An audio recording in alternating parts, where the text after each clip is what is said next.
Hey guys, tonight we begin not with a philosopher or a king, but with something far more dangerous and complicated, dating in the Middle Ages. Because believe it or not, finding love in a time of plagues, dowries and chaperones was somehow even more awkward than texting someone, "What you doing?" at 2 a.m. From courtly love songs to marriage by livestock negotiation, medieval romance was less about butterflies and more about land rights. So before you get comfortable, take a moment to like the video and subscribe, but only if you genuinely enjoy what I do here. And let me know in the comments where you're tuning in from and what time it is for you. It's always fascinating to see who's joining us from around the world. Now, dim the lights, maybe turn on a fan for that soft background hum, and let's ease into tonight's journey together. So, you're standing in a medieval village, or maybe a chilly stone castle, wondering how to find love. Maybe strike up a conversation? Compliment someone's hose? Ask if they come here often? Nope. That's not how any of this works. If you're in the Middle Ages, dating, in the modern sense, doesn't really exist. You don't flirt, text, or go for long walks to see where it goes. Instead, your parents, or your lord or your abbot, are already deciding who you'll marry, when, and how many cows it will take to seal the deal. If you're a noble, you've probably been betrothed since before your voice dropped. You and your future spouse might meet for the first time on your wedding day. And yes, that's just as uncomfortable as it sounds. The whole thing is about land, titles, and family alliances. Not compatibility or how good they are at lute solos. If you're a peasant, things are slightly less formal, but only slightly. Your family still has a strong say, and love isn't really part of the discussion. Maybe your parents know a nice girl whose family owns a productive goat. Maybe they admire a boy who can thatch a roof without falling off. Boom. You're courting now. Lucky you. It's not that people in the Middle Ages don't feel romantic. They do. It's just not the priority. The goal is survival, inheritance, and social stability. Falling in love before marriage? That's risky. Falling in love outside of marriage? That's scandalous. Either way, it's frowned upon. Unless you're a character in a tragic poem, in which case, go wild. And yet, you dream. Maybe you write a little verse on a scrap of parchment. Maybe you sneak a glance across the market. Maybe, just maybe, you fall for someone who wasn't pre-approved by your family's livestock appraiser. But for now, you wait, you obey, you try not to fall for the miller's apprentice. Because in this world, love might be the goal of poets, but marriage is the work of parents, priests, and politics.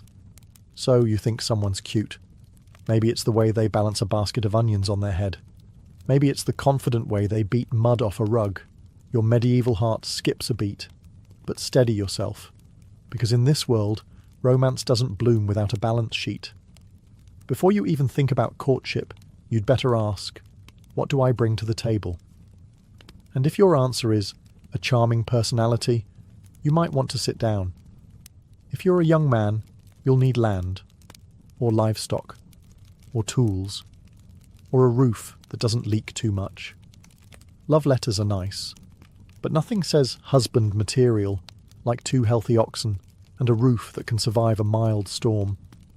If your father has already promised the best goat to your brother, well, you might want to consider the priesthood. If you're a young woman, your family needs a dowry.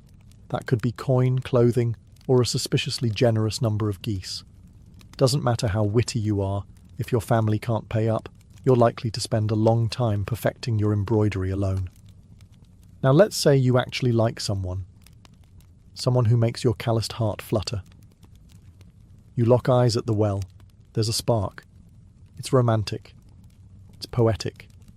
It's completely irrelevant, because unless your families are on equal financial footing, you might as well fall in love with a cloud. If you're noble, it gets worse. Your hand in marriage is tied to land, borders, and political favours. You're not just a person. You're a walking treaty. Congratulations.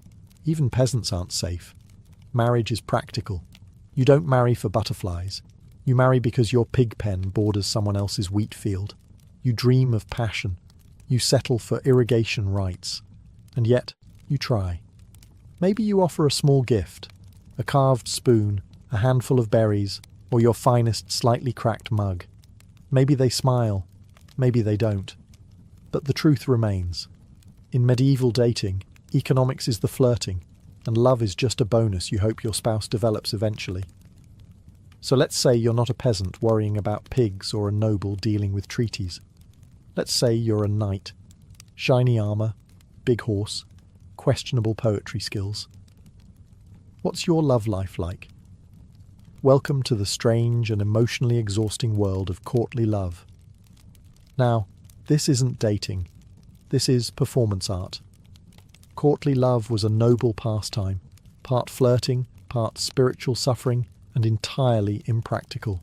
You, the brave knight, choose a noble lady, usually one who's already married, and vow to adore her from afar. Not physically, of course. That would ruin everything. No, you're supposed to suffer. Elegantly. You might compose a few tortured verses about her silver laugh, or how her hair burns like the sun, which, in medieval terms, means she has hair and didn't insult your family. You wear her colours at tournaments. You pine. You sigh. You occasionally joust someone just because he glanced at her too long. The lady's role? She's supposed to pretend this is all very flattering while maintaining a level of icy detachment that would terrify a glacier. She may respond with a letter, a token, maybe a ribbon, but mostly she'll just be mysterious and unattainable, which is the entire point. The emotions are high, the actual contact, minimal. At best, you might get a nod from across the hall or a finger brushed against your gauntlet during a feast. Anything more, and suddenly it's not courtly love. It's a scandal. Or worse, adultery. And no one wants that. At least, not officially. This entire setup worked best when everyone involved agreed it was mostly pretend. It was a way to express longing, devotion, and creative angst, all without disrupting the social order. A medieval venting mechanism, if you will. Was it dramatic? Absolutely. Did it involve more poetry than practicality? Constantly. But for a knight stuck between battles and boredom, courtly love gave you something to write about, and someone to write for. Just don't expect a happy ending, or a kiss, or even eye contact. So you've fallen for someone. Great. Now comes the hard part, expressing that affection in a society where touching someone's hand without a chaperone is basically a declaration of war. Welcome to the medieval solution. Tokens. Think of it as 12th century texting. Slow, confusing, and open to wildly inaccurate interpretation. Let's say you're a knight, and you're hopelessly in love with Lady Marjorie, of whatever her last name is. You can't speak to her alone, and your poems keep getting intercepted by her confessor. What do? You send her a glove. Or maybe your embroidered sleeve. Nothing says I love you like mailing someone part of your wardrobe.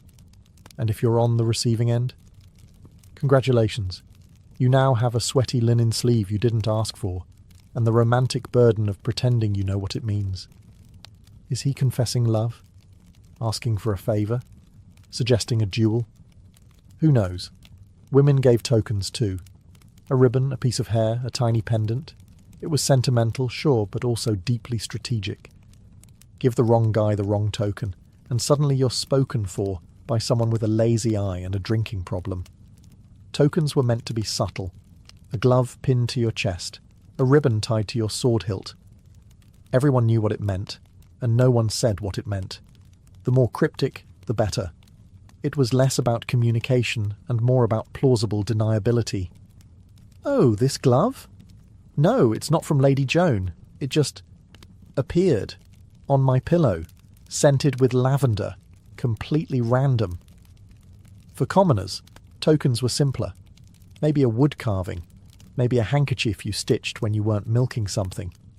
It was still romantic, just with more calluses involved. Tokens were also risky. Giving one to the wrong person could spark rumours. Receiving one you didn't want meant figuring out how to politely return someone's sock without insulting their lineage. But for all the awkwardness, these tokens carried real emotional weight. They were symbols of love in a world that didn't allow much room for it. So you finally build up the courage to talk to your crush. Maybe offer them a flower. Maybe quote a little bad poetry you definitely didn't steal from a travelling minstrel. You're ready for a moment of intimacy. Unfortunately, you're not alone.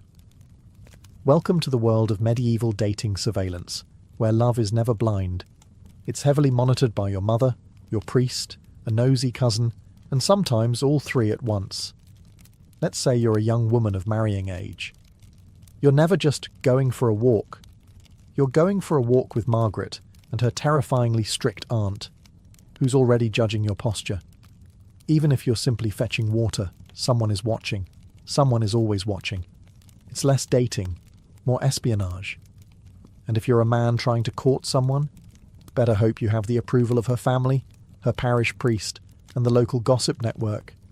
You show up at her house with flowers? Her father's behind the door, sharpening something. Her mother's pretending to stir a pot that hasn't boiled in 3 hours, and the village priest just happens to be passing by, on his way to morning prayers, at sunset. The logic behind all this supervision was simple. Protect virtue, preserve family honour, and absolutely prevent any unsanctioned touching, especially before marriage, especially alone, especially ever. Chaperones were there to monitor innocent interactions. Group outings, monitored, walks, supervised, sitting within a 2-metre radius of each other on a bench, only if someone's grandmother is knitting nearby and pretending not to listen.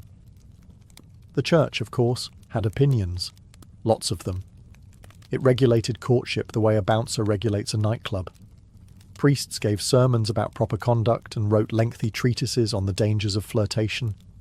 Yes, that's right. Medieval clergy published anti-flirting manuals.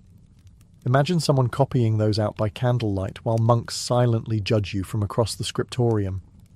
Even letter writing wasn't safe.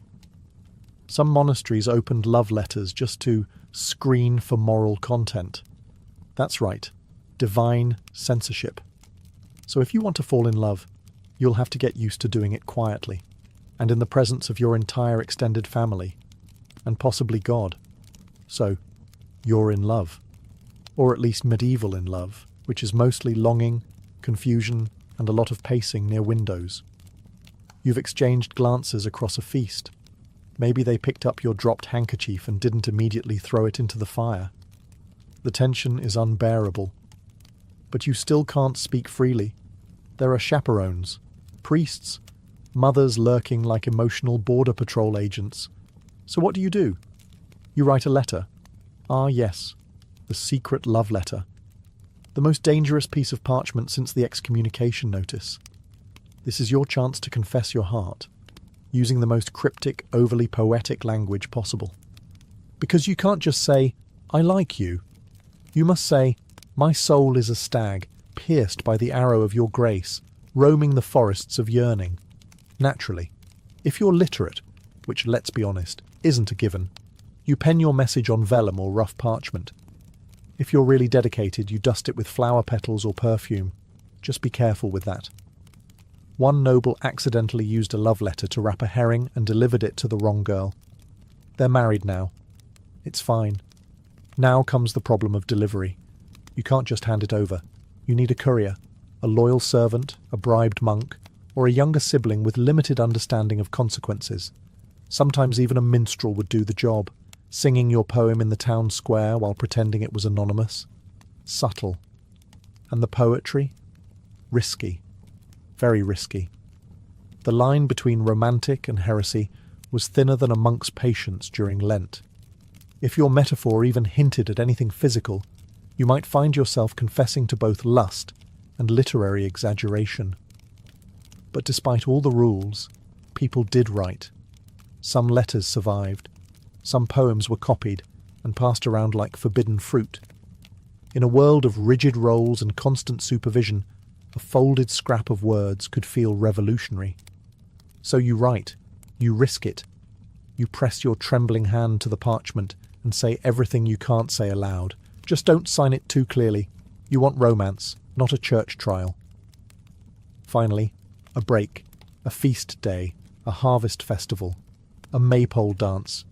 In short, a rare moment when your life isn't just work, prayer, and pretending you're not interested in the blacksmith's daughter. Today, you're allowed to flirt. Sort of. As long as no one sees. Or everyone sees, but pretends not to. Welcome to medieval festivals, where romance blooms under the watchful eyes of everyone you've ever met, and 3 chickens. Festivals were one of the few socially approved moments when men and women could mingle, laugh, and, dare we say, make eye contact. There's music, there's ale, there's someone wearing a flower crown with dangerous confidence. You've never seen so many people not pretending to be miserable. If you're a peasant, you might try to impress your crush by winning the sack race, catching a greased pig, or juggling 3 stale rolls of bread. Nothing says, "I'm available," like falling off a hay bale with dignity. Dancing was your best shot at actual physical contact. The rules were rigid, but a well-timed spin or a not-quite-accidental hand graze could say more than any poem.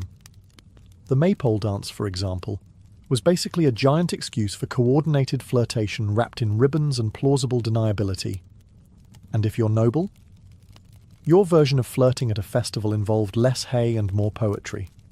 You might compose a verse on the spot, compare your lady's eyes to twin candles, or other glowing things, and offer a trinket.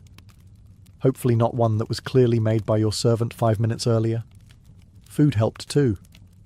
Offer your beloved a meat pie, or share a honey cake. If they accept it with a smile, you're doing well. If they hand it to their dog, start over with someone else. But remember, everything you do, someone is watching. A parent, a priest, a bard with a big mouth. One misstep, and your flirty smile becomes a youthful indiscretion discussed at church for the next 6 weeks. Still, for a few hours you can pretend.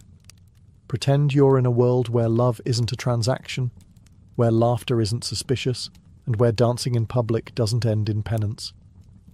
Let's say you're not a knight, a noble, or a bard with a lute and excessive feelings. You're a regular villager. You wake up with the cows, go to bed with the chickens, and spend most of your day ankle-deep in mud. You're not looking for a poetic soulmate. You're looking for someone who can milk a goat without emotional drama. Welcome to peasant courtship, where romance is practical, gestures are modest, and chemistry means we can survive winter together. In your world, dating is less about long conversations and more about shared tasks. You notice someone you like because they work hard, don't complain much, and have a decent set of teeth. That's it. That's the whole checklist. You're not picky. You're realistic. You don't need fireworks. You need someone who can gut a fish and maybe doesn't snore too loudly. So how do you show interest? You give gifts, small, useful things. A basket of eggs, a bundle of firewood, a good turnip. And if you're feeling bold, maybe a woven ribbon or a carved spoon. Nothing says, "I'm serious about you," like a spoon you whittled by candlelight while your pig judged you silently. Conversations happen during shared chores. You might walk together to the mill, chat while tending sheep, or exchange pleasantries while shoveling something that smells questionable. No one's reciting poetry. You're talking about the weather, crop yields, and whether or not old Thomas fell in the well again. And yet, in its own way, it's romantic. There's a sweetness in the simplicity. A shared life built not on idealism, but on cooperation. You know each other's strengths, weaknesses, and how fast they run when a goat escapes. Proposals often came quickly. If you both agreed, and the families did too, marriage followed. Maybe you moved into a shared hut. Maybe you built a new one from scratch with help from the village. You brought your best blanket. They brought a goat. Together, you began the strange miracle of domestic survival. It's not glamorous, but it's honest. You've done it. You found someone who can cook, clean, tolerate your family, and doesn't visibly recoil at the sight of your feet. True love, right? Now it's time to get married, which, in medieval terms, means you're entering into a contract. Not a dreamy vow under the stars. A legally binding transaction, often negotiated with all the passion of a livestock auction. If you're a peasant, it's still a big deal. You gather a few witnesses, talk to the local priest, and try not to trip over the Latin during the ceremony. But behind the sweet-sounding blessings is a serious checklist. Dowry, land rights, who gets the cow, and what happens if someone dies during planting season. Ah yes, romance. If you're from the upper class, buckle up. Your marriage is a full-blown legal negotiation.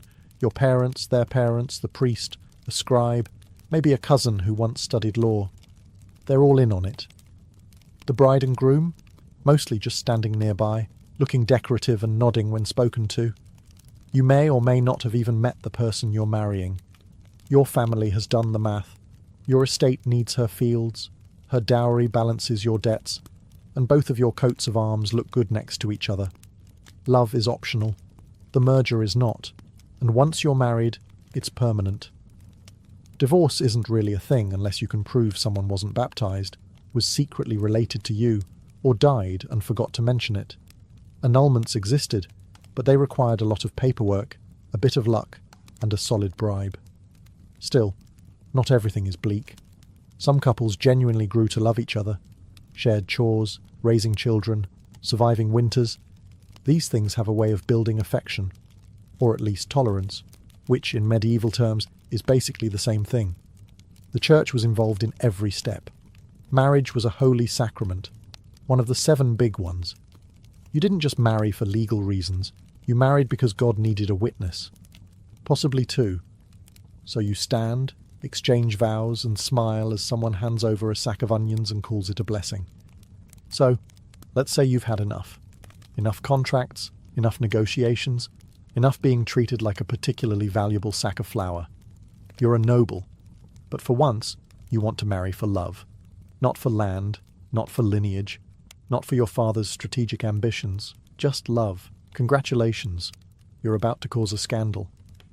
Noble elopements were the medieval equivalent of lighting your family tree on fire and dancing in the ashes. If you ran off to marry someone of your own choosing, it wasn't just personal rebellion, it was political sabotage. Let's say you're Lady Eleanor, promised to Sir Boring von Estate Secure, but you've fallen madly in love with a penniless squire who smells faintly of horses and adventure. You meet in secret, whisper sweet nothings in the stables, and one day you vanish. Off to a monastery where the abbot owes you a favour. There you marry under questionable legality, with only a nervous monk and 2 chickens as witnesses. Back at home, chaos. Your family? Outraged. Your father? Threatening to siege the groom's family garden. Your mother? Crying into her embroidery hoop. The church? Deeply concerned. The gossip? Delicious. And if you're the groom in this romantic rebellion, don't get too comfortable. Best case scenario? You get to keep your bride and your kneecaps. Worst case? You're excommunicated and disemboweled, in that order. Still, some couples got away with it. If the union couldn't be undone without causing even more embarrassment, families sometimes just sighed and moved on. After all, what's done is done, and at least nobody died. Hopefully. In rare cases, these scandals became legends. Songs were written, poems composed, stories whispered at banquets. 2 nobles who chose love over duty. Practically mythological. And yes, most noble marriages were transactional, but these moments, brief rebellions, passionate escapes, whispered vows beneath moonlit towers, they reminded the world that love, though inconvenient, refused to go extinct. So if you ever feel dramatic for swiping left or turning down a second date, just remember, at least your love life doesn't involve secret weddings, angry barons, and a horse tied to a ladder outside your window. Ah, marriage. That beautiful union of 2 souls, and their respective financial portfolios. Because in the Middle Ages love was nice, but a dowry? Now that was truly romantic. Let's say you're a bride. You're not just getting married, you're being launched, like a small dowry-equipped economic vessel. Your family prepares your dowry: money, livestock, land, linens, a cow or two, depending on how lovable they think you are, and maybe even a set of pewter dishes if they're feeling generous. These offerings go to your future husband, who accepts you and your portable wealth with open arms and a mental calculator. Now flip the scenario. In some cultures or regions, it's not the bride's family giving the goods, it's the bride price. The groom pays her family for the honour of marrying her, effectively saying, "Here's a horse, a cloak, and 3 pigs. Now give me your daughter." Medieval romance at its finest. The point is, someone is paying someone. You're getting married, and there is absolutely a receipt involved. These exchanges weren't just about wealth. They were about status, expectations, and public statements. A large dowry might indicate a bride came from a prestigious family. A stingy one might suggest they were trying to offload her quickly, possibly due to suspicious personality traits or a habit of talking back. You, as the bride, didn't usually get to keep your dowry. It became part of the household economy, managed by your husband, guarded by the law, and hopefully not gambled away on dice and ale within the first month of marriage. If the marriage ended, through death, annulment, or your husband wandering off to join a monastery after midlife regret, your dowry could theoretically be returned. But retrieving it was often harder than pulling a sword from a stone. You'd need support, legal backing, and ideally someone who could read. Meanwhile, the bride price, if paid, was like buying a rare goat, expensive up front and no refunds. It compensated the bride's family for the loss of her labour. After all, who's going to milk the sheep now? So while love was occasionally in the mix, money was always at the altar. So you didn't go the marriage route. Maybe you were the second son, or your dowry was suspiciously small, or you just really liked chanting. Either way, you've joined a monastery or convent. Congratulations, you've now taken a vow of poverty, chastity, and an aggressive disinterest in romance. And yet, here you are, in a stone cloister surrounded by silence, candle smoke, and Brother Anselm's unexpectedly soulful eyes. Yes, even behind monastery walls, forbidden love found a way. To be clear, falling in love in a religious order was deeply discouraged. Like, you might get whipped, exiled, or lectured by someone with a Latin name, discouraged.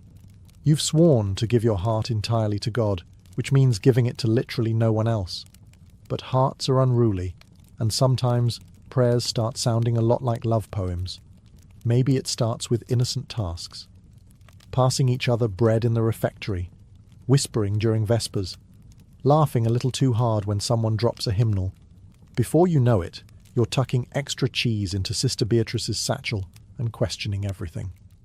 Some monks and nuns wrote passionate letters, disguised, of course, as theological musings. "Your soul is a shining light in the darkness of my contemplation" sounds holy, unless you read between the lines. And many did. There were, inevitably, scandals, secret meetings in the herb garden, midnight confessions that weren't strictly sacramental, and the occasional gasp-worthy discovery of a nun with a suspiciously round belly. The punishment, usually harsh: exile, public penance, or being reassigned to some far-off abbey known mostly for sheep and silence. Still, not all stories ended in disgrace. Some lovers escaped. A few even got married after being defrocked.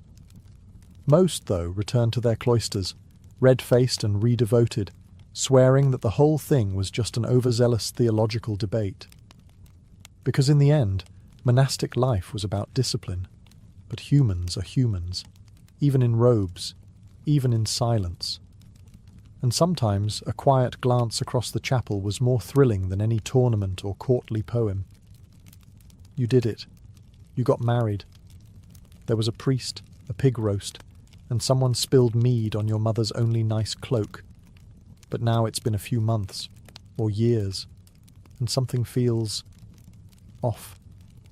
Maybe your spouse snores like a dying lute. Maybe they forgot to mention their chronic gambling problem. Or maybe you just realised that marrying for land and sheep doesn't automatically result in romantic bliss. Either way, welcome to the world of medieval marital disappointment. Now, don't go reaching for the divorce papers, because they don't exist. At least, not in any form you'd recognise. Marriage was a sacred and unbreakable bond, approved by the Church, sealed by God, and enforced by public shame.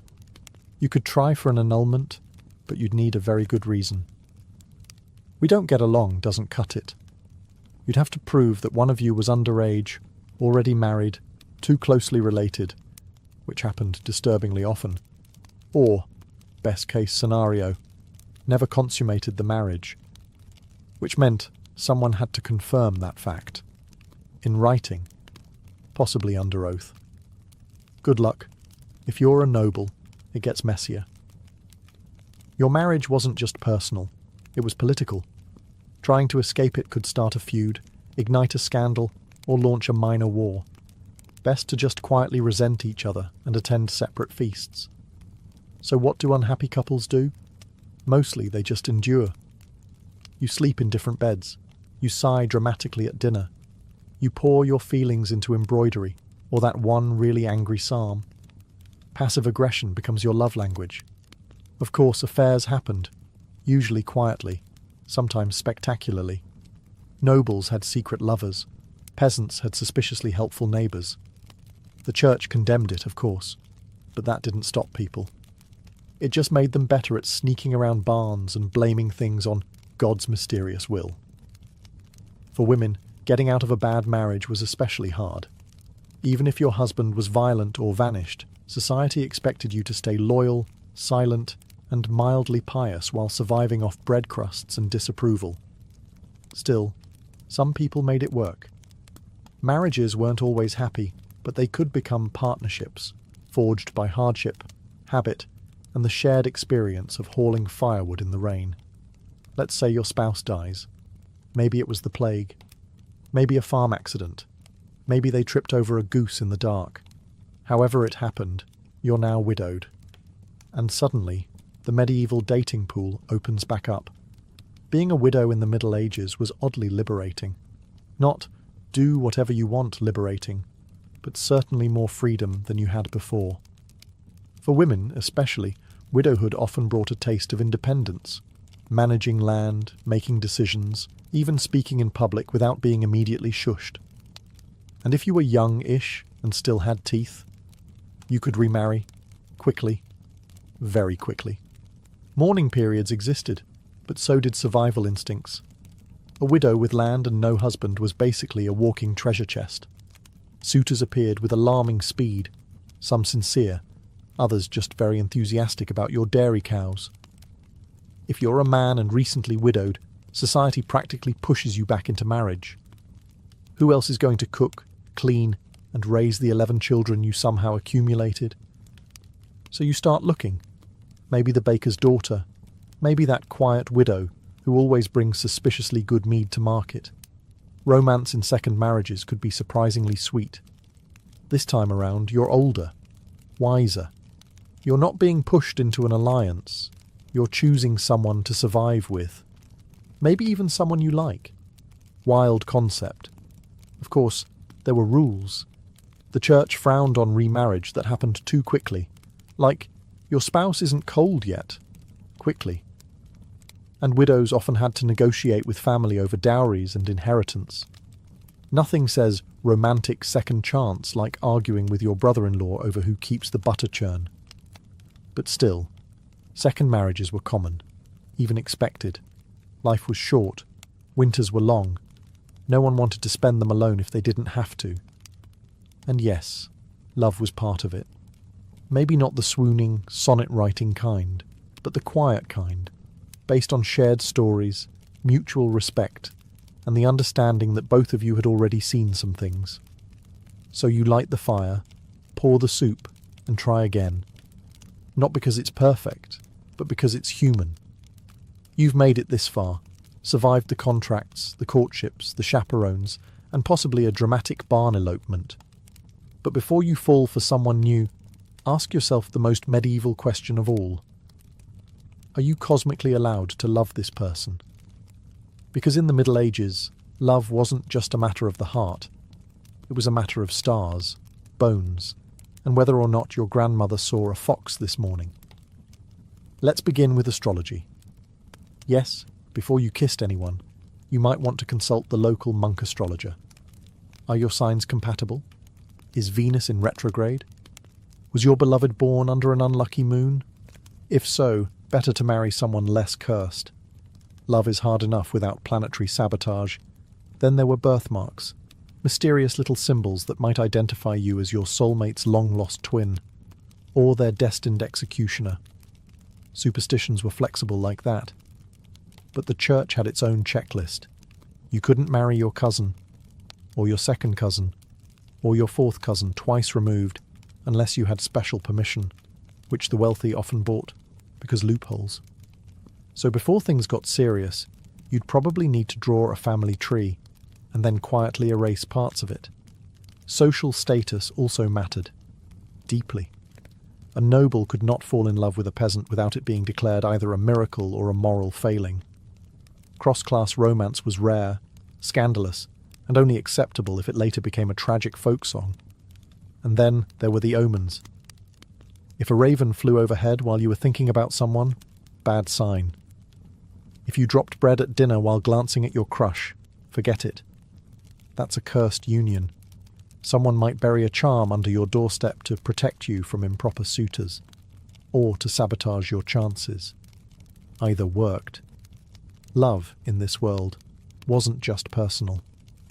It was mystical. Everyone had an opinion.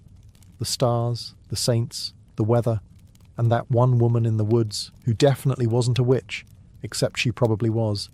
But despite all the rules, signs, and whispered warnings, people still loved.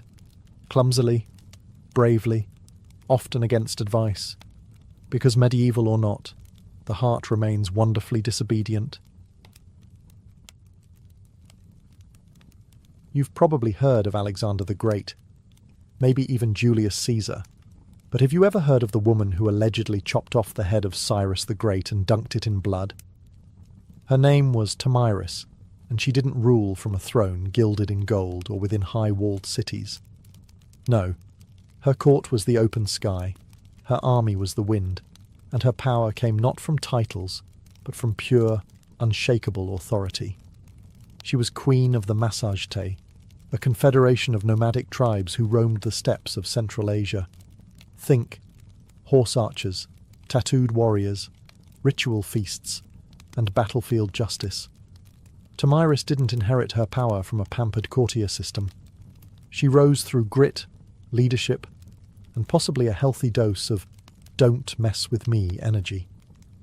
Her people were tough, accustomed to harsh winters, long migrations, and enemies on every side.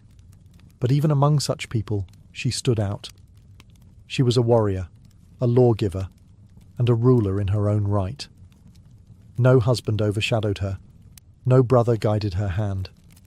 Now, to be clear, much of what we know about Thamyris comes from the Greek historian Herodotus, a man not exactly known for his strict fact-checking.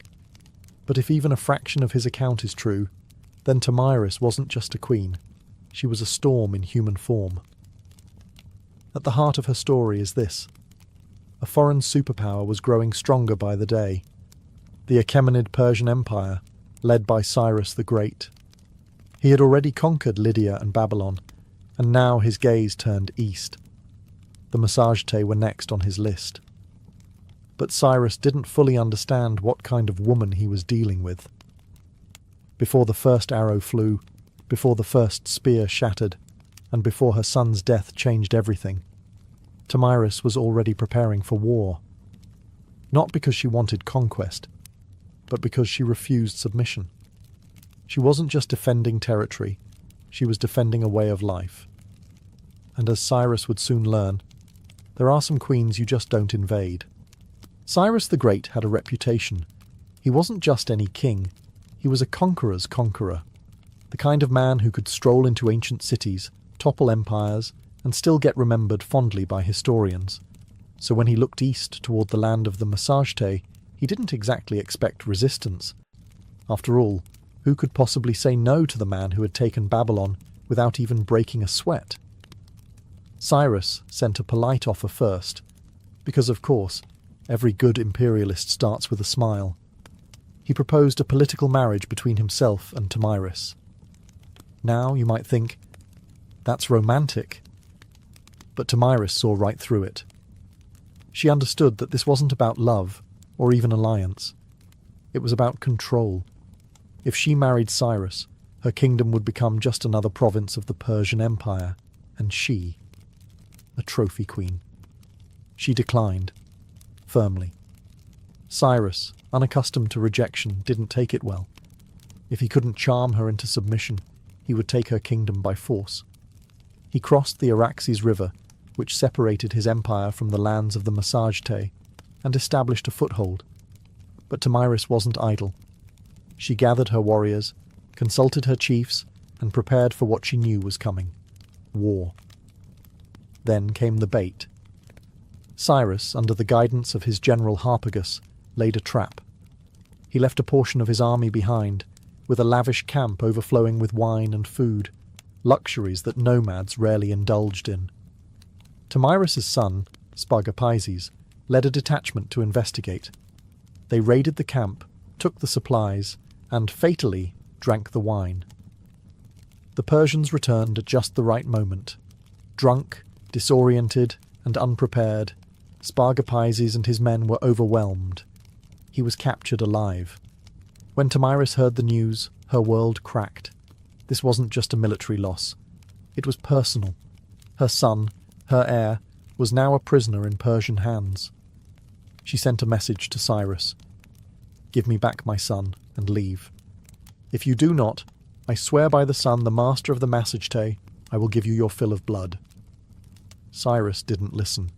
Spargapizes, ashamed of his capture, killed himself in Persian custody. Tomyris had just lost her only son, and now she was out for blood. Grief is a powerful thing. But grief mixed with fury, that's the recipe for absolute devastation. When Tomyris learned her son Spargapizes had taken his own life in Persian captivity, something inside her snapped. This was no longer about borders, pride, or even independence. This was war soaked in vengeance. And Tomyris wasn't one to grieve quietly. She didn't retire to her tent in mourning robes or weep by the fire.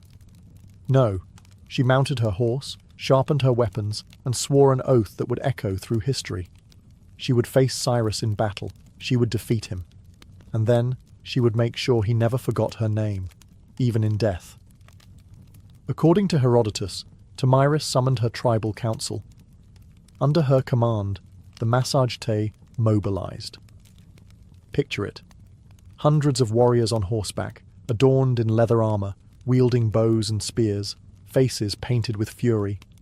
They didn't march like a Persian army, they moved like a storm, swift, chaotic, and with deadly precision. This time, she set the trap. Cyrus, perhaps overconfident from his earlier deception, underestimated her resolve. But Tomyris knew his tactics now. She studied his movements, waited for the right moment, and then unleashed everything.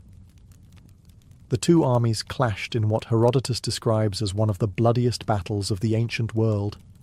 There were no fancy formations or long speeches, just screaming horses, clashing blades, and a queen who fought alongside her warriors. No silk-robed empress here. Tomyris was in the thick of it, riding hard, cutting down enemies with merciless focus. And when the dust finally settled, Cyrus the Great was dead. Tomyris, ever theatrical in her justice, had his body searched. His head was severed, placed into a wineskin filled with blood, and presented as a final offering. According to Herodotus, she spoke to it. "You thirsted for blood, now drink your fill." Whether or not every detail is true is almost beside the point, because what matters is that Tomyris won. She crushed the most powerful empire of her day, avenged her son, and made sure that her name would be remembered, not as a victim, but as a conqueror. And this was just the start of her legend. The battlefield was silent, the Persians were dead or fleeing, their legendary king lifeless in the dust. And Tomyris? She didn't celebrate like a conqueror. She didn't parade through Persepolis or carve her face into coins. Instead, she stood over Cyrus's body, her vengeance fulfilled, but her heart still broken. Victory, it turned out, didn't bring peace. The Massagetæ had won more than just a battle. They had turned the tide of empire. The death of Cyrus the Great sent shockwaves across the ancient world.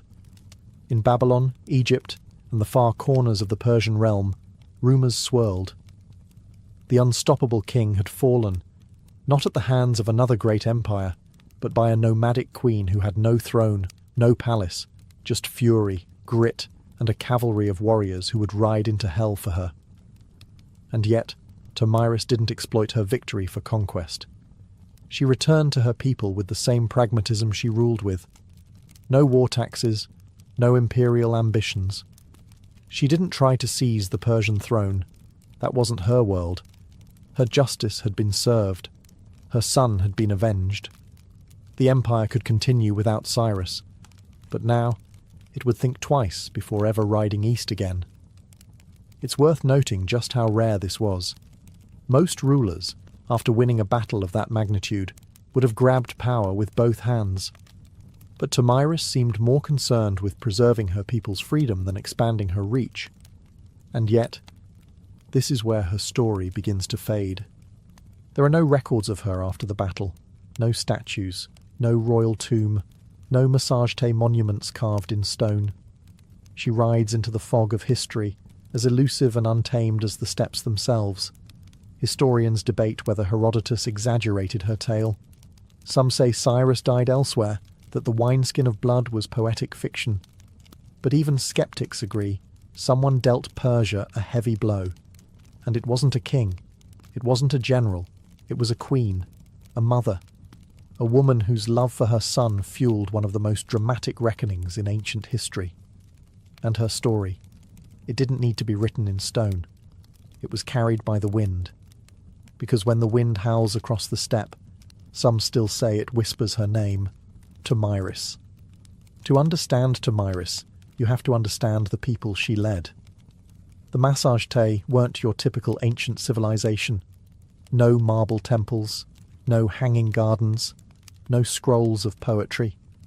They were a nomadic warrior culture, living in the vast, untamed lands east of the Caspian Sea, lands too wild for Persian satraps or Babylonian scribes.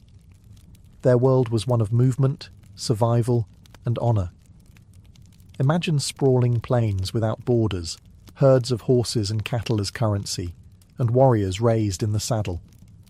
Children were taught to ride before they could walk straight. Archery wasn't a sport, it was second nature. Their bows were compact and deadly. Their armour? Layers of leather and scale, flexible for riding, sturdy for war. They hunted, they raided, and they fought to protect their freedom. And unlike many patriarchal societies of the time, Massagetæ women could, and did, fight. That wasn't an exception. It was expected. Warrior women weren't legends. They were your neighbours. So when Tomyris picked up a sword and led her people into battle, no one raised an eyebrow. She wasn't pretending to be a man or defying norms. She was the norm, just sharper, smarter, and far more dangerous than most. Their society valued strength, but also justice. Crimes were punished harshly, but fairly. Property was communal in many ways. What mattered was loyalty to the tribe and the ability to defend it. Kings and queens ruled, yes, but through consensus, not tyranny. Leaders had to prove themselves through deeds, not bloodlines. And as for religion, they were sun worshippers. Tomyris, in her famous warning to Cyrus, swore by the sun, the master of the Massagetæ. The sun was life, light, and justice, the divine judge of all oaths. To break one's word was to spit in the face of the heavens. In short, Tomyris wasn't some anomaly. She was the ideal embodiment of her people. Fierce, principled, proud. She didn't rise to power in spite of being a woman. She rose because she was exactly the kind of leader the Massagetæ revered. While the Persians had bureaucracy, the Massagete had freedom, and in one brutal, history-defining clash, that freedom held its ground. Because when you come from a land where the wind never stops, and the sky is your only ceiling, submission is simply not an option. You know what's strange? Everything we know about Tomyris, her battle with Cyrus, her son's death, the wineskin full of blood, it all comes from one man, Herodotus. Now, Herodotus is often called the father of history, which sounds great until you realize he's also the father of hearsay, myth, and dramatic flair. The man loved a good story, and if that story involved divine omens, gory revenge, or queens shoving heads into blood, well, even better. So, how much of Tomyris's tale is true? That depends on how much you trust a Greek writing decades after the events, who had probably never met a single Massagete in his life. Herodotus relied on second-hand accounts, travellers' tales, and whatever rumours were circling the Persian Empire. To him, history wasn't just a record, it was a performance. Still, here's the thing. He chose to tell her story. In a world brimming with male warlords, tyrants, and kings, Herodotus went out of his way to spotlight a steppe queen who brought down one of the greatest rulers in history. That's not nothing. But let's zoom out. Why did this tale spread so widely? Simple. It had everything. A noble woman, a tragic son, a cunning enemy, a battle to the death, a gory finale worthy of any Greek tragedy. If you were living in Athens or Thebes and heard this tale from a travelling bard, you'd remember Tomyris forever, not because she wore a crown, but because she dared to defy a superpower, and won. And over time, her story morphed.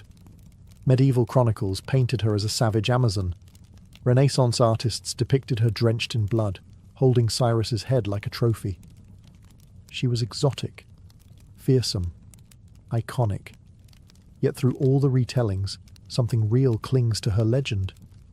Maybe not the exact dialogue, maybe not the wineskin, but the bones of the story, the queen, the son, the war, the victory, feel too specific, too human, to be pure invention.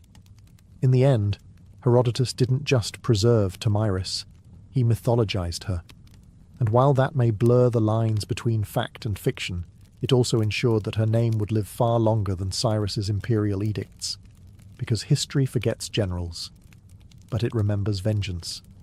For a queen with no surviving monuments, Tomyris has haunted the imagination of empires for over 2,000 years. Renaissance painters adored her. She was a dramatic muse, perfect for the bloody climax of a canvas. In 1622, Rubens painted her calmly holding a severed head, while courtiers looked on in awe. In another, she stands regal and composed, while Cyrus's decapitated head is ceremonially dunked into a golden vessel brimming with blood. Tasteful? Maybe not. Memorable? Absolutely. To European artists, Tomyris wasn't just a historical figure. She was symbolism incarnate. A woman who punished pride, a savage noble, a cautionary tale.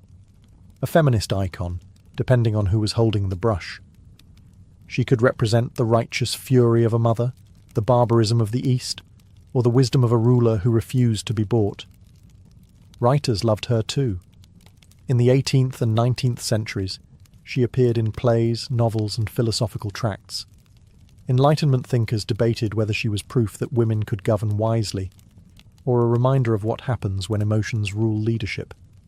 Either way, she stayed in print. But oddly enough, her own people left no records. The Massagete faded from history, absorbed or erased by later nomadic cultures. No carved inscriptions, no burial mounds with gold plaques saying Tomyris was here. Her memory survived entirely through outsiders' eyes, and yet she kept reappearing.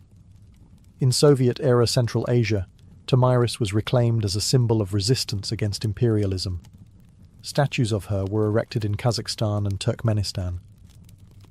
Modern scholars re-evaluated her not as a bloodthirsty barbarian, but as a legitimate head of state, a woman who ruled, led armies, and negotiated from a position of strength. She has appeared in everything from documentaries to video games. In one moment, she's a playable leader in a strategy game. In the next, she's being analysed in academic journals on gender and power. That's range. And here's the strange part. We still don't even know what she looked like. No coins, no busts, no carvings. But we know what she stood for. Strength, vengeance, autonomy, legacy. In a world that forgets queens who behave, Tomyris is remembered because she did not.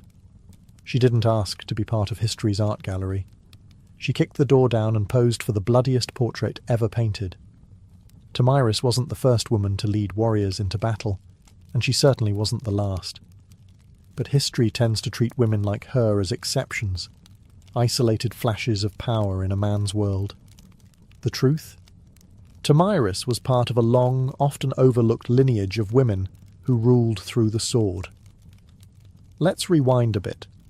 Before Tomyris, there was Shamuramat, the Assyrian queen who may have inspired the mythical Semiramis, builder of cities, slayer of rebels.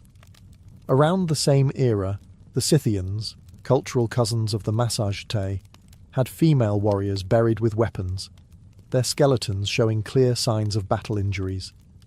These weren't ceremonial roles.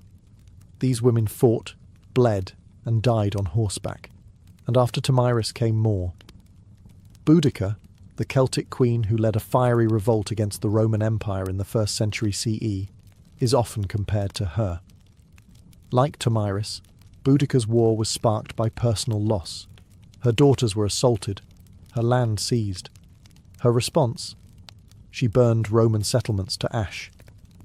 The parallels are uncanny. Grief, vengeance, and an empire too arrogant to see what was coming. There's also Zenobia, queen of Palmyra, who in the 3rd century CE defied Rome itself and carved out her own mini-empire in the east. She minted coins with her face. She declared independence. She made the emperor come to her. What binds all these women together, Tomyris included, isn't just power. It's audacity. They led in eras that pretended leadership belonged to men. They wielded authority not as caretakers or stand-ins, but as strategists, generals and rulers. And while many male leaders were praised for their conquests, these women were often labelled dangerous, unnatural, savage. Why? Because they won. Tomyris wasn't an outlier. She was part of a global, centuries-long pattern of women who rose in times of crisis and made kings bleed. Her story, preserved by Greek pens and modern imagination, reminds us that female leadership wasn't rare. It was just rarely recorded. So when you picture ancient warfare, don't just see helmets and beards. See a queen on horseback, bow in hand, blood in her eyes, and understand, Tomyris wasn't alone. She was just one of the few they couldn't erase. Tomyris never built a palace. She didn't leave behind golden inscriptions or dynastic walls. There's no great tomb, no preserved armour, no marble bust in a museum.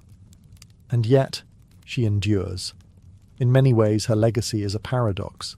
Her entire story hinges on a handful of paragraphs from Herodotus, biased, embellished, possibly fictional. But those words planted a seed that refused to die.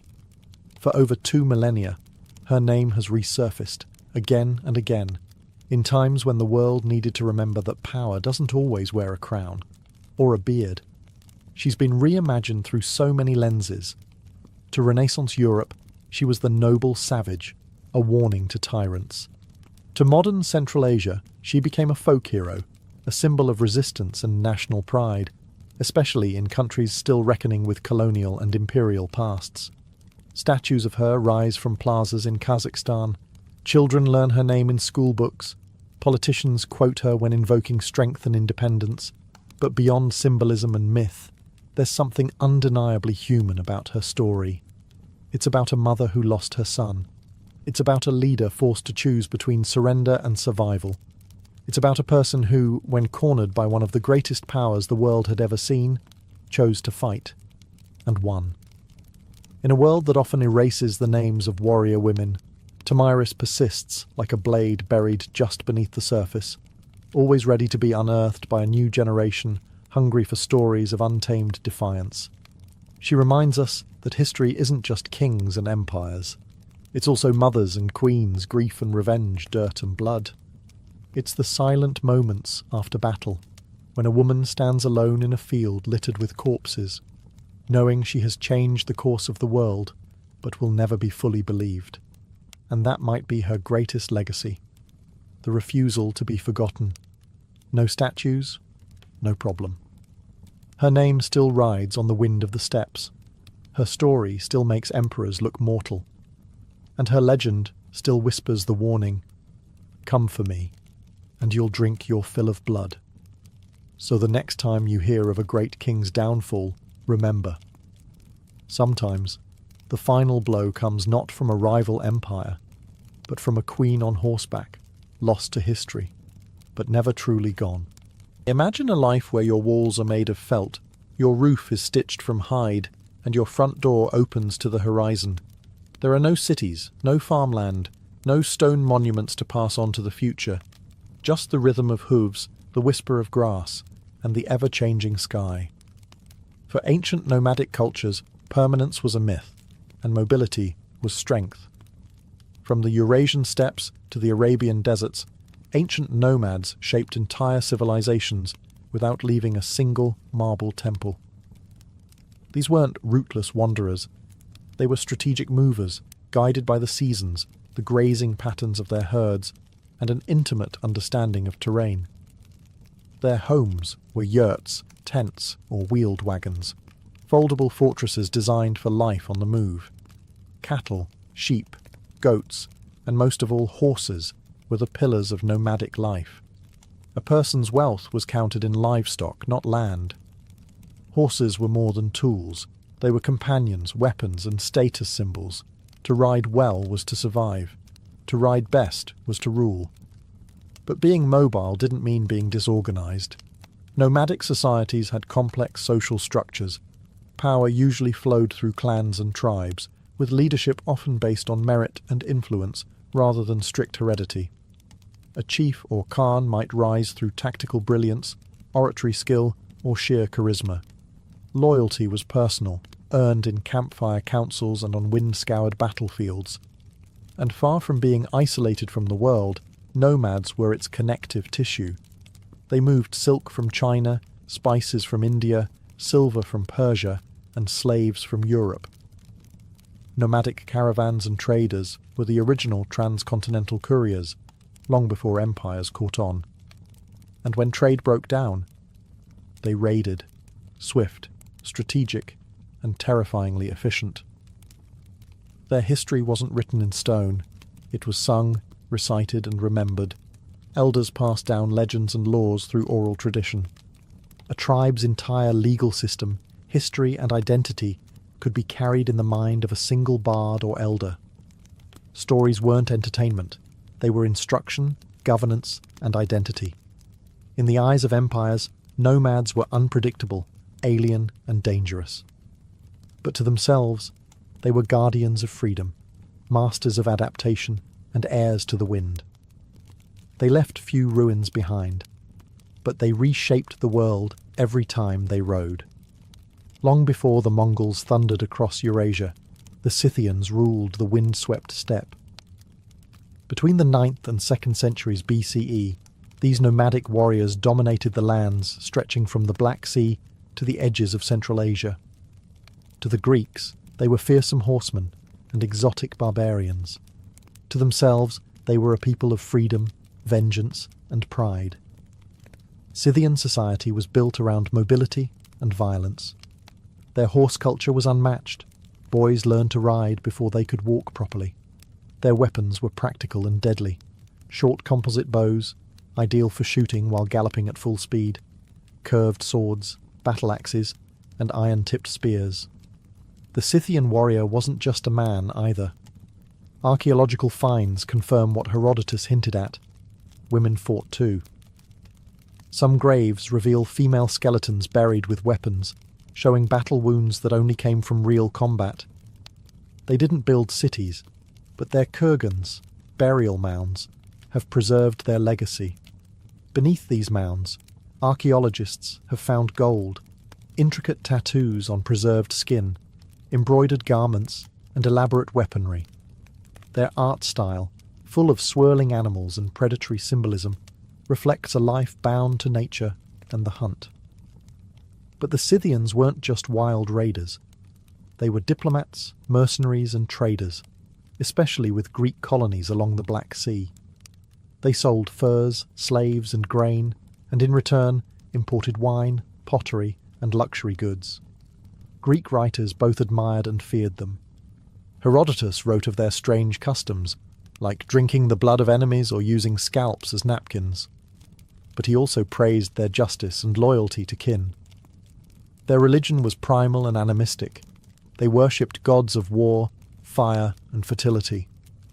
Some rituals involved cannabis smoke, others horse sacrifice. Their worldview was cyclical and tied to the land, not in terms of ownership, but sacred movement. Eventually, they faded. Pressured by other nomadic groups like the Sarmatians, and boxed in by growing empires, the Scythians dissolved into history. But they set the standard for the steppe warrior archetype. A mobile, deadly, fiercely independent fighter with no master and no fixed home. They didn't write books. But when you see a mounted archer silhouetted against the steppe, that shadow is Scythian. They were the storm before the empire. While the Scythians ruled the grasslands, the Bedouins carved their legacy into sand. Originating in the vast deserts of the Arabian Peninsula, the Bedouin were not merely wanderers. They were engineers of survival, mastering some of the most inhospitable terrain on earth. Unlike the mounted thunder of steppe nomads, the Bedouin life was quieter, more deliberate. It was built around the rhythms of the desert, drought and rainfall, grazing routes, and the movements of stars. Their home was the black goat hair tent, or Beit el-Sha'ar, portable, breathable, and easy to pack. Life moved with the camels, known as the ships of the desert. Camels were transport, food, clothing, and currency all at once. The Bedouin were famed for their tribal structure. Everything revolved around the clan. Loyalty to kin came before all else. Honour, or sharaf, wasn't just a word. It was the social glue. A single insult could start a blood feud. But generosity to guests, karam, was just as sacred. A stranger could expect food, water, and protection for 3 days. No questions asked. Their warfare was rooted in the raid, or gazu, fast, strategic attacks designed to capture goods and livestock without unnecessary bloodshed. Battle wasn't about mass slaughter. It was about survival, prestige, and honour. A successful raid elevated a man's status. A failed one could stain a tribe's reputation for generations. But Bedouin life wasn't all conflict and sandstorms. It was rich in oral tradition. Poets were warriors of words. Their verses preserved history, shamed enemies, and praised heroes. Poetry was passed from memory to memory, often performed in song-like cadence around the fire. Some poems became tribal lore, others became legacy. Trade caravans also passed through Bedouin lands.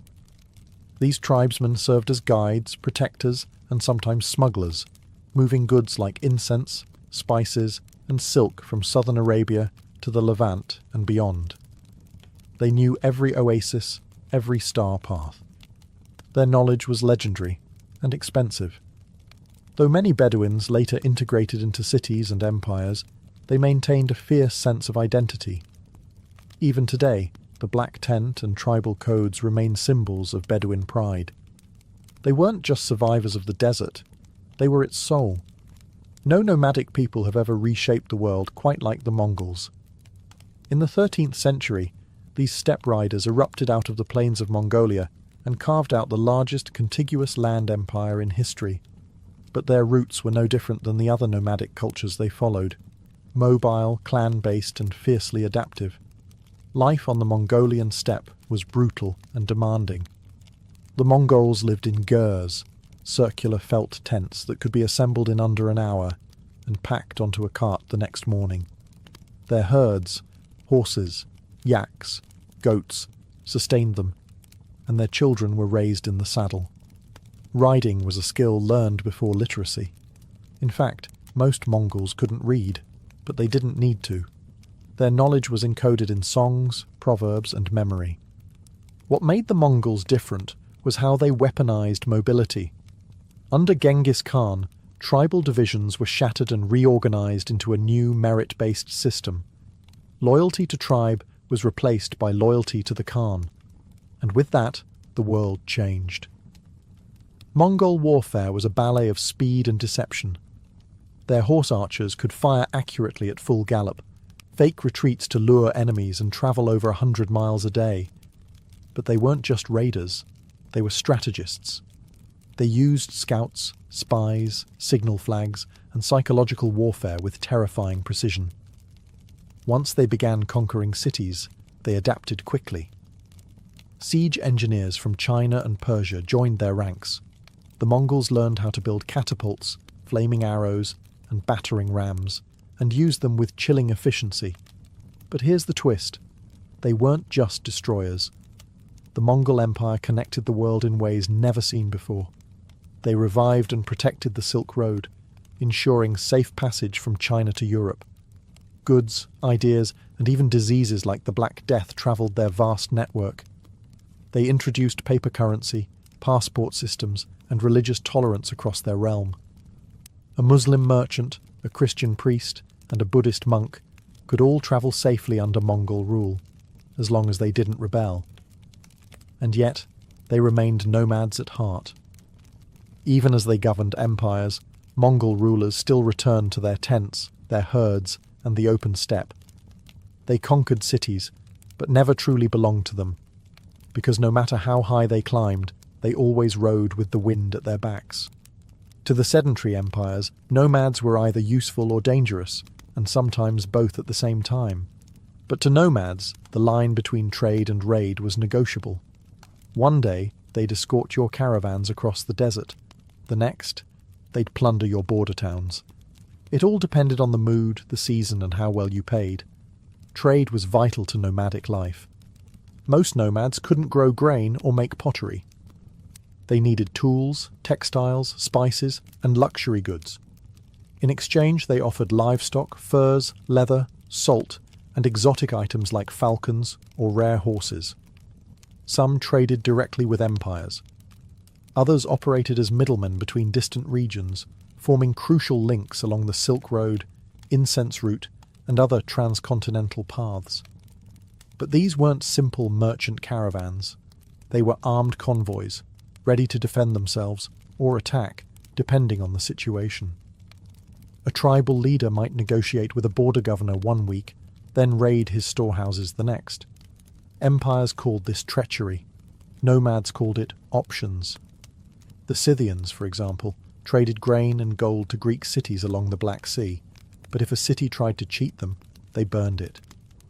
The Bedouins protected incense and spice caravans across Arabia. Unless someone failed to pay protection fees, then the camels changed direction. The Mongols under Genghis Khan initially tried peaceful trade with the Khwarezmian Empire, but when their merchants were executed, they responded by annihilating entire cities. To the nomadic mind, trade was personal and political. It wasn't just business, it was a reflection of respect. If a sedentary kingdom treated the nomads as equals, commerce thrived. If they disrespected them, the punishment was swift, and usually on horseback. This tension gave rise to a strange relationship. Border economies. Towns and cities on the edge of nomadic zones often became hybrid spaces, half military outpost, half market. Governors bribed chieftains, tribes traded news, horses, and intelligence. Sometimes marriages were arranged to seal fragile peace. This dance between trade and raid wasn't a flaw in nomadic life. It was a feature. It allowed them to negotiate power without occupying territory, to influence empires without building them, and to remain fluid in a world that worshipped walls. They didn't need to conquer cities. They just needed cities to keep watching the horizon.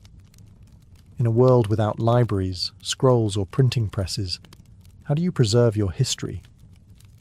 For nomadic cultures, the answer was simple and incredibly powerful.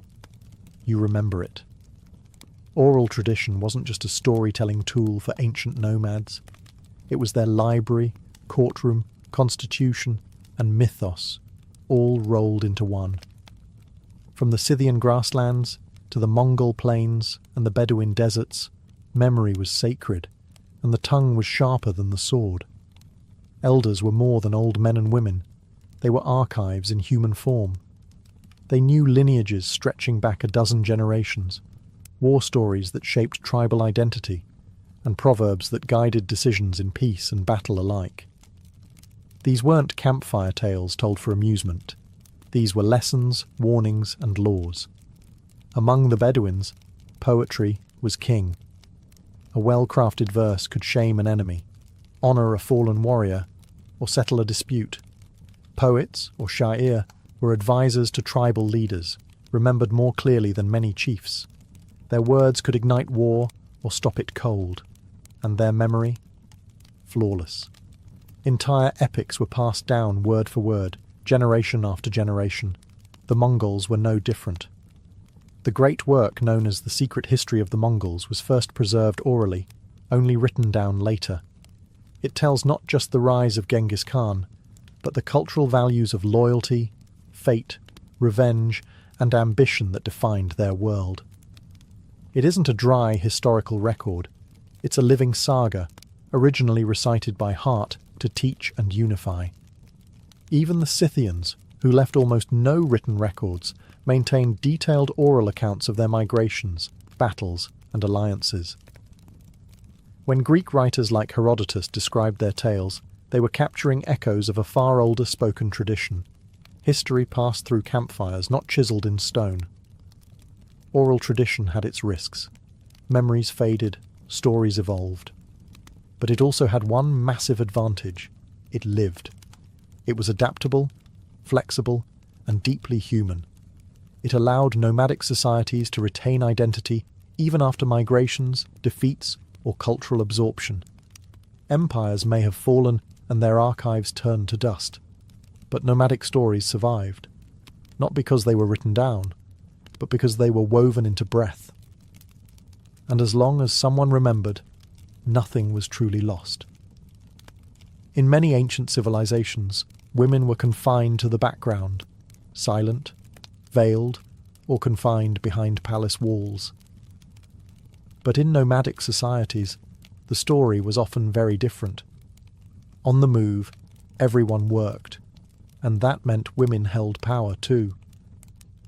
From the Scythians to the Mongols, archaeological and historical evidence shows that nomadic women were not just mothers and wives. They were riders, warriors, shamans, diplomats, and clan leaders. Life on the move didn't allow for idle hands. Every member of the community, regardless of gender, had to contribute to survival, warfare, and governance.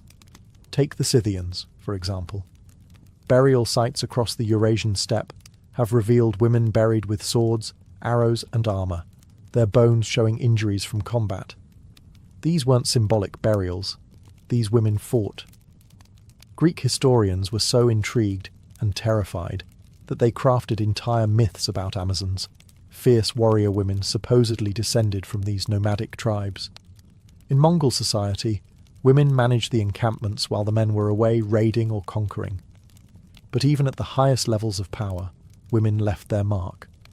Genghis Khan's daughters and daughters-in-law often ruled territories, led armies, and conducted diplomacy. One of the most powerful women in Mongol history, Sorghaghtani Beki, was a strategist and kingmaker who raised emperors and brokered alliances. Among the Bedouins, women had fewer public leadership roles, but still wielded influence through poetry, family alliances, and the sacred traditions of hospitality. A woman's tent was her domain. Her ability to manage resources, uphold honour, and raise future warriors made her a central figure in tribal life. In some tribes, women could initiate divorce, control property, and even own camels, the ultimate symbol of wealth and survival. Religion also gave nomadic women spiritual authority. In various Turkic and Siberian steppe cultures, Female shamans played crucial roles as healers, spirit guides and keepers of ancestral wisdom. They weren't fringe mystics. They were respected pillars of the community. In short, mobility created necessity, and necessity gave rise to equality, at least more than what was seen in most empires of the time. The unpredictable nature of nomadic life demanded flexibility. If a man fell in battle, a woman stepped up, without ceremony, without asking permission. In these windswept societies, a woman could be the hand that rocked the cradle and the hand that drew the bow. For nomadic peoples, spirituality was not tied to temples or sacred buildings. It was woven into the land, the sky, and the journey itself. When your life is in constant motion, your gods ride with you. Nomadic belief systems were typically animistic and nature-based, rooted in the cycles of the seasons, the behavior of animals, and the rhythms of survival. The wind wasn't just weather, it was a messenger.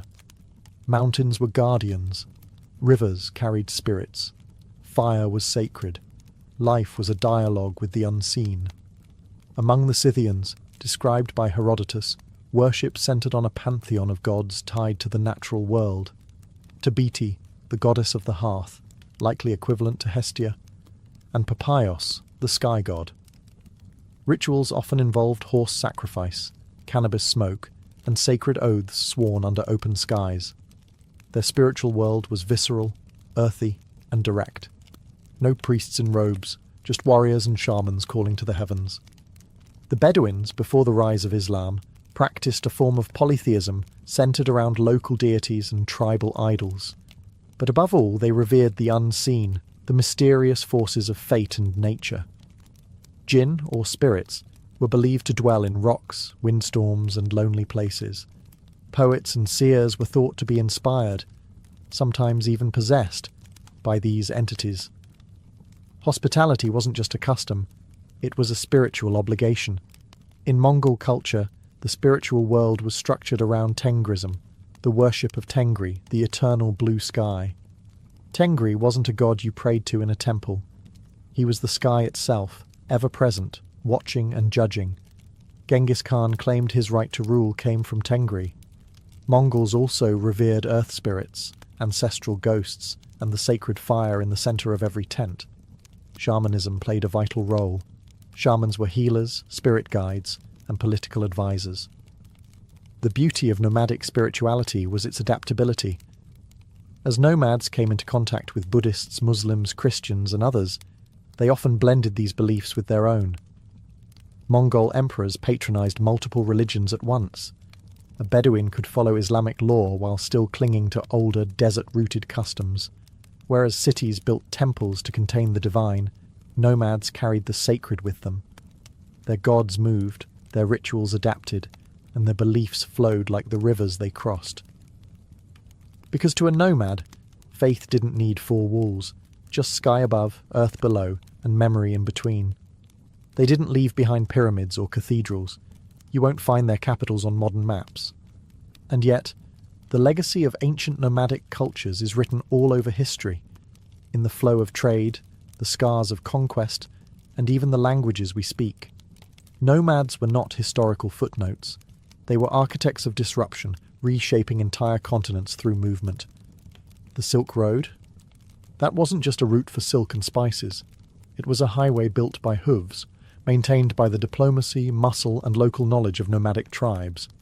Without them, East and West might never have met. Empires feared them, and for good reason.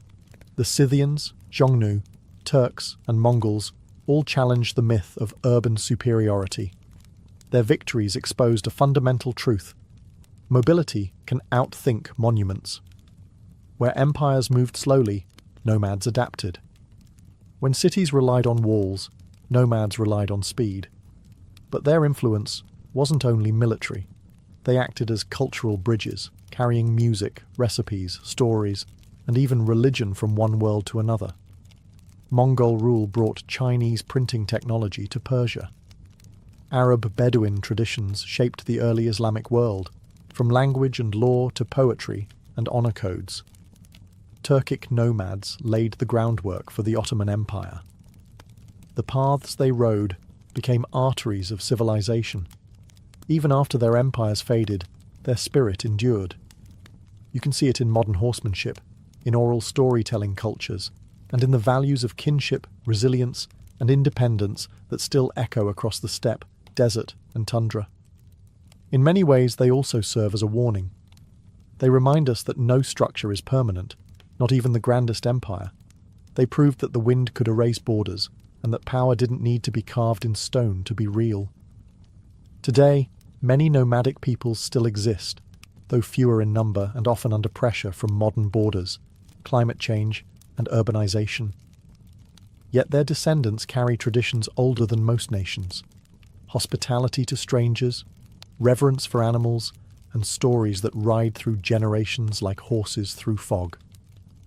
So when you study history, don't just look at the walls, the temples, the thrones. Look between them. That's where the nomads lived, and that's where history moved. In the mid-1800s, America was a country divided, not just by politics, but by terrain. The East bustled with cities, factories, and ports. The West was a wild expanse of mountains, deserts, and goldfields. And between them stretched over 1,700 miles of unforgiving wilderness. To journey from New York to California meant weeks on a ship around Cape Horn, or months in a wagon, dodging disease, bandits, and dust. But the dream was there, a railroad that would tie the country together, steel rail by steel rail, a direct line from coast to coast, unthinkable to some, inevitable to others. Visionaries believed it could unite the Republic, speed up communication, move armies, open new markets, and settle the untamed frontier. To build it, however, would require more than ambition. It would take money, labour, land, and political power. That last part came with the Civil War. In 1862, while the nation was tearing itself apart, Abraham Lincoln signed the Pacific Railway Act. The law authorized two railroad companies, the Union Pacific and the Central Pacific, to start building from opposite ends of the country. The Union Pacific would head west from Omaha, Nebraska. The Central Pacific would go east from Sacramento, California. They would meet in the middle. To fuel the construction, the government offered massive land grants. For every mile of track laid, each company received up to 640 acres of public land and generous loans. The race was on, not just to unite the country, but to claim land, money, and history itself. On paper, it was a marvel of infrastructure. In reality, it was about to become one of the most grueling construction efforts in American history. Workers would blast through mountains, bridge vast plains, and brave bitter winters and scorching deserts. Thousands of immigrants and labourers would be brought in to do the work. The rewards would be monumental, but so would the human cost. And for the indigenous nations living on the land where the tracks would cut through like a scar, this was not progress. It was a warning. In 1862, the idea still sounded like a gamble, but within 7 years, two lines would meet in the Utah desert and change America forever.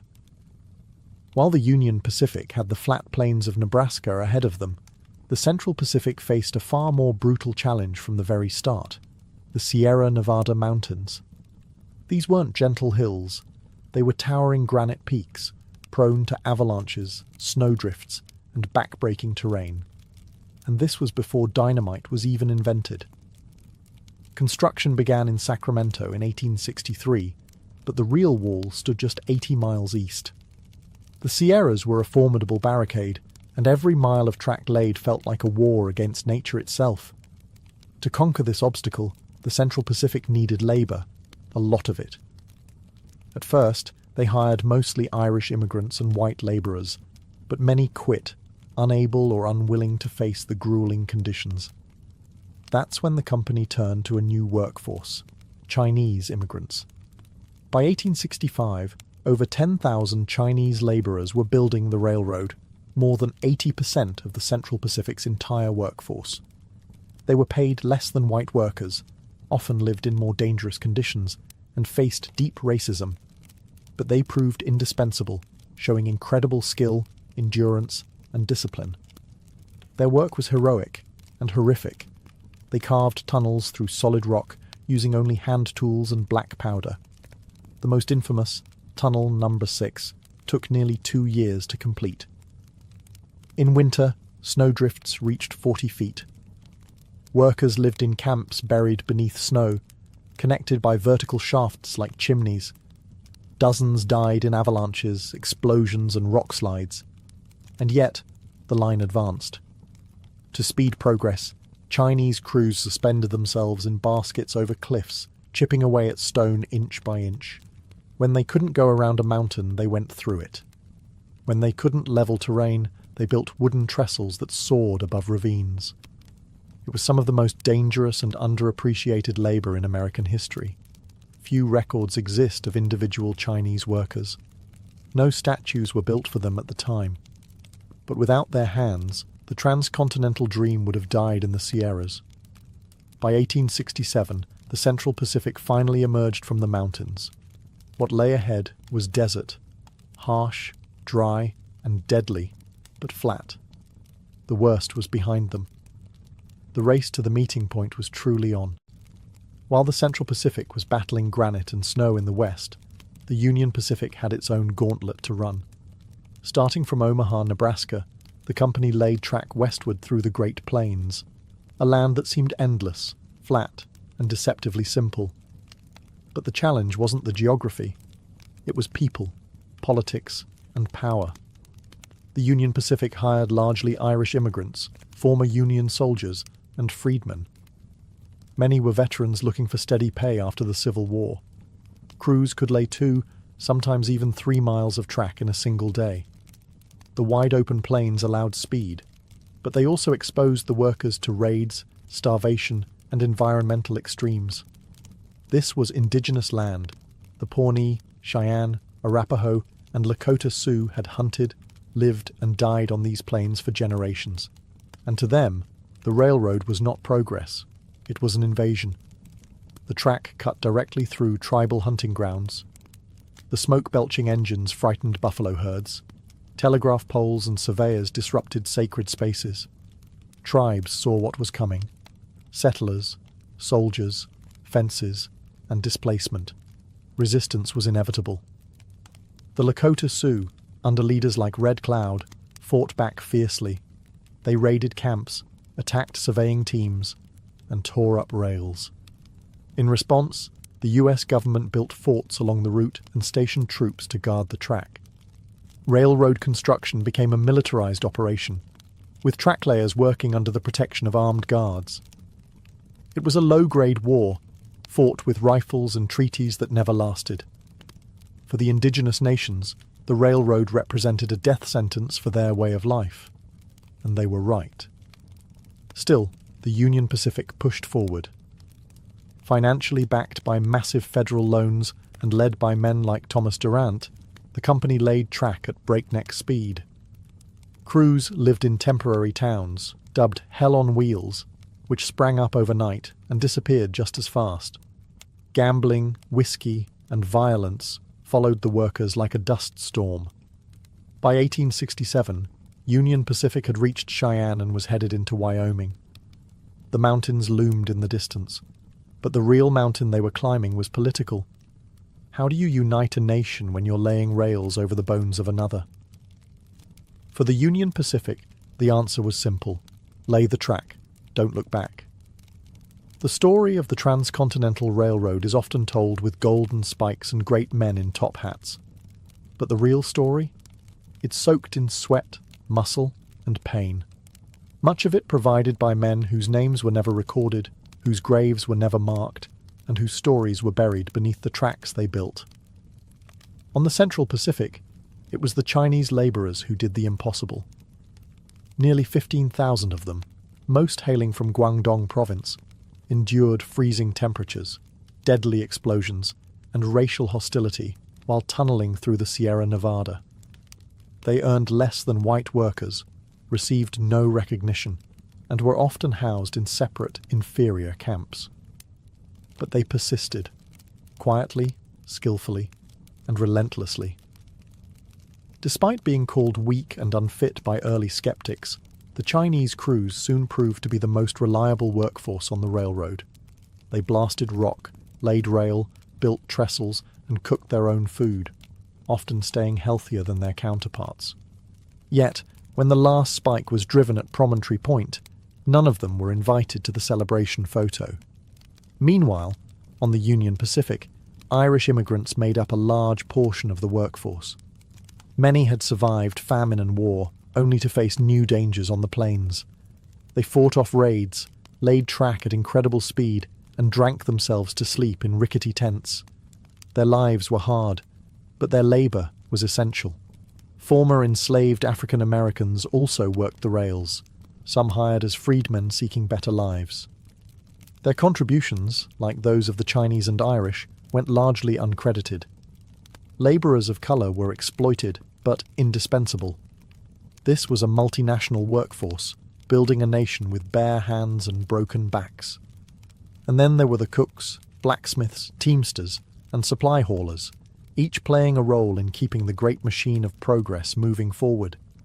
None of them were executives, but without them, there'd be no golden spike. In the grand American myth, we tend to spotlight the visionaries and tycoons. But railroads weren't laid by dreams alone. They were laid by calloused hands, underpaid men, and marginalized workers, people who bent history with no guarantee they'd be remembered. They didn't build the railroad for glory. They built it to survive. By the late 1860s, the two railroad companies, the Union Pacific and the Central Pacific, were no longer just building tracks. They were locked in a frenzied competition, each racing toward an invisible meeting point somewhere in the Utah Territory. But this wasn't a gentleman's agreement. It was a war for land, money, and prestige. Why the urgency? Because of the way the government subsidies worked. For every mile of track completed, each company received federal land grants and hefty loans. The more track you built, the more profit you claimed. So naturally, both sides tried to outbuild the other, even laying parallel tracks in opposite directions, knowing full well that only one set would be used. It became absurd. Crews worked at breakneck speed. The Central Pacific, fresh off their victory over the Sierra Nevada, now blasted through the Nevada and Utah deserts. Meanwhile, the Union Pacific crossed rivers and high plains, skirting the edge of the Rocky Mountains. They even began laying track through areas they knew the government would eventually declare wasteful, just to secure funding. Work intensified to near manic levels. The Central Pacific's Chinese crews set a world record in April 1869. 10 miles of track laid in a single day, a feat unmatched even today. They accomplished this using synchronized teams, rotating shifts, and a rhythm honed through years of labour. Union Pacific crews, not to be outdone, pushed hard from the east, despite ongoing labour strikes, supply issues, and mismanagement from their financier, Thomas Durant, who was more interested in stock manipulation than railroad engineering. The two tracks finally neared each other at Promontory Summit in present-day Utah. Surveyors marked the site. Arrangements were made for a formal ceremony. Locomotives from both companies, Central Pacific's Jupiter and Union Pacific's No. 119, were brought face-to-face, cowcatcher to cowcatcher. Executives prepared speeches. A special golden spike was commissioned. Telegraph wires were hooked up to transmit the final hammer blows in real time across the country. But behind the celebration was the lingering reality. The race had been brutal, often reckless, and entirely driven by profit. The rails were now joined, but the scars they left behind, on land, labour, and lives, would remain for generations. Progress had a finish line, and both companies were willing to trample over anything to cross it. On May 10th, 1869, the windswept plains of Promontory Summit, Utah, became the centre of the American universe.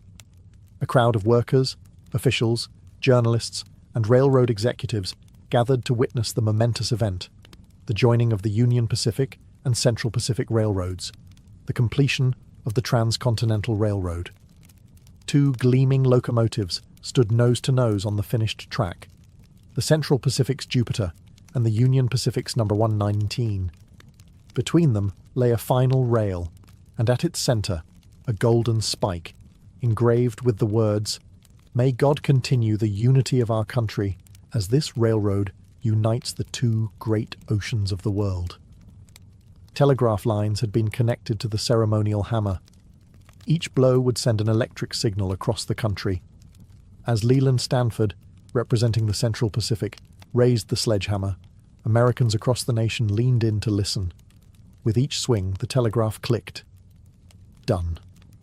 Church bells rang, cannons fired, cities erupted in celebration. From New York to San Francisco, it was as if a national artery had been stitched together in real time. The East and West were no longer months apart. They were 7 days apart by rail. It was a stunning engineering achievement. The United States was now bound coast to coast by steel and steam. The symbolic significance couldn't be overstated. A young, post-Civil War nation had proven it could connect its fractured parts and march into a modern industrial era. But not everyone was part of the celebration. None of the Chinese workers who had laid most of the Central Pacific's track were invited to the photo. They had been excluded from the ceremony entirely, despite their role in accomplishing the impossible. The Irish labourers, freedmen, native guides, and other marginalised workers were also absent from the frame.